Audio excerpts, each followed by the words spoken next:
के लिए चित्र लिखी सी रह गई।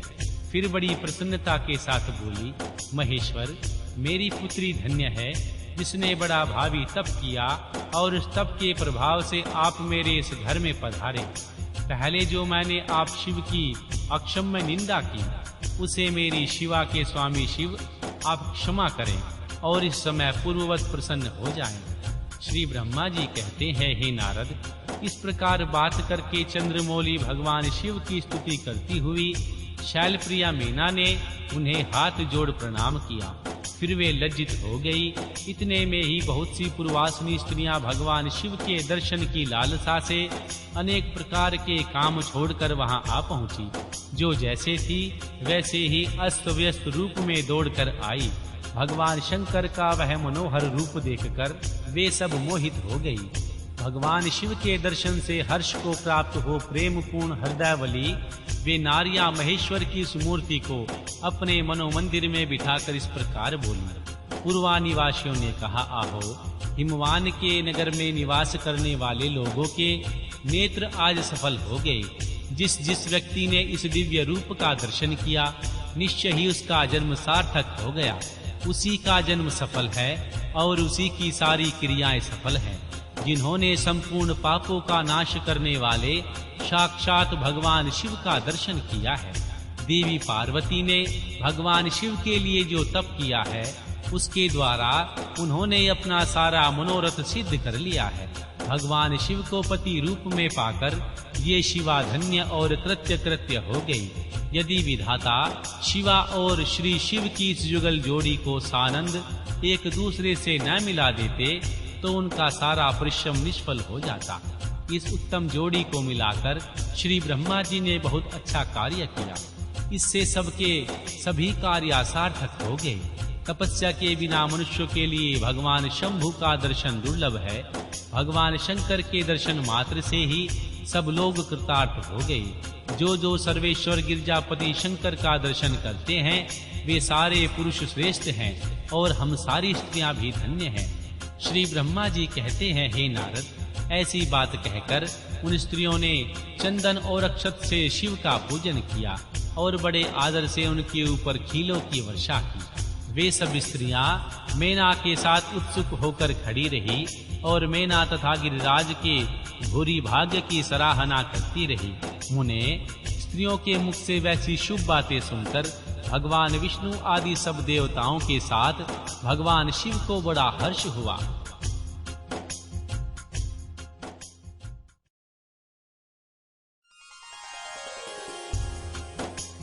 अध्याय 45।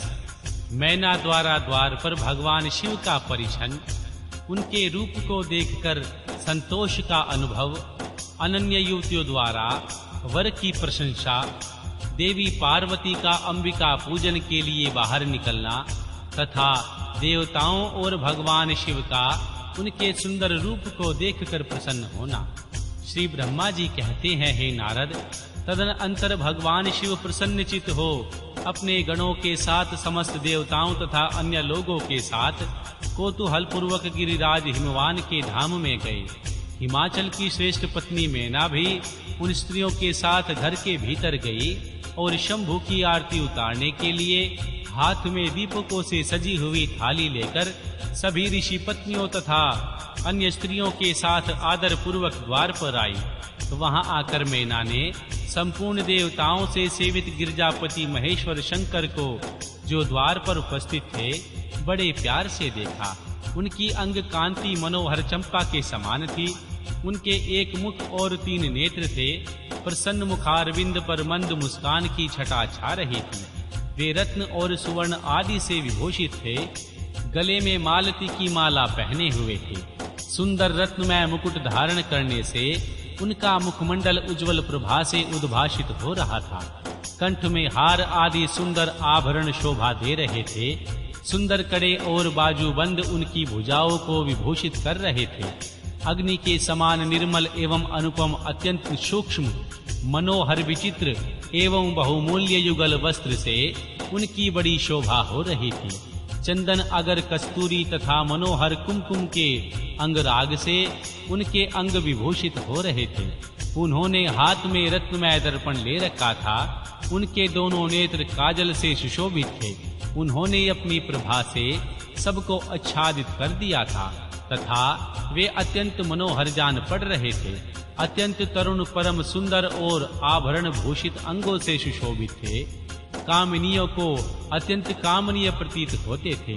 उनमें व्याग्रता का अभाव था। उनका मुखारबिंद कोटि चंद्रमाओं से भी अधिक आह्लाददायक था। उनके श्री अंगों की छवि कोटि कामदेवों से भी अधिक मनोहारिणी थी। वे अपने सभी अंगों से परम सुंदर थे। ऐसे सुंदर रूप वाले उत्कृष्ट देवता भगवान शिव को जमाता के रूप में अपने सामने खड़ा देख मैना की सारी शोक चिंता दूर हो गई।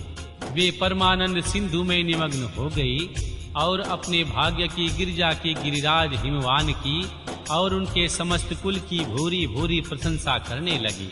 उन्होंने अपने आप को कृतार्थ माना और वे बारंबार हर्ष का अनुभव करने लगी। सती मैना का मुख प्रसन्नता से खिल उठा। वे अपने दामाद की शोभा सानंद अवलोकन करती हुई उनकी आरती उतारने लगी। गिरिजा की कही हुई बात को बारंबार याद करके मैना को बड़ा विस्मय हो रहा था। वे हर्षो प्रफुल्ल मुखारबिंद से युक्त मन ही मन यो कहने लगी, पार्वती ने मुझसे पहले जैसा बताया था उससे भी अधिक सौंदर्य मैं इन परमेश्वर शिव के अंगों में देख रही हूँ। महेश्वर का मनोहर लावण्य इस समय अवर्णनीय है। ऐसा सोचकर आश्चर्यचकित हुई मैना अपने घर के भीतर आई।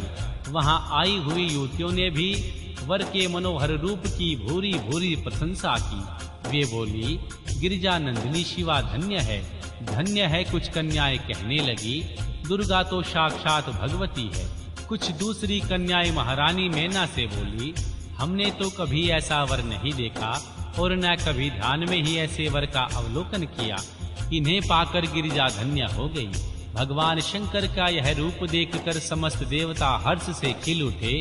श्रेष्ठ गंधर्व उनके यश का गान करने लगे और अप्सराएं नृत्य करने लगी।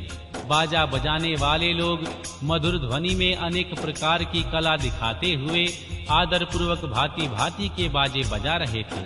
हिमाचल ने भी आनंदित होकर द्वारोचित मंगलाचार किया।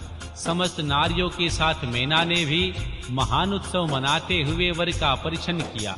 फिर वे प्रसन्नता पूर्वक घर में चली गई। इसके बाद भगवान शिव अपने गणों और देवताओं के साथ अपने को दिए गए स्थान जनवासे में चले गए। इसी बीच में गिरिराज के अंतपुर की स्त्रियां दुर्गा को साथ ले कुलदेवी की पूजा के लिए बाहर निकली। वहां देवताओं ने, जिनकी पलकें कभी नहीं गिरती थी, प्रसन्नता पूर्वक देवी पार्वती को देखा। उनकी अंग कांति नील अंजन के समान थी।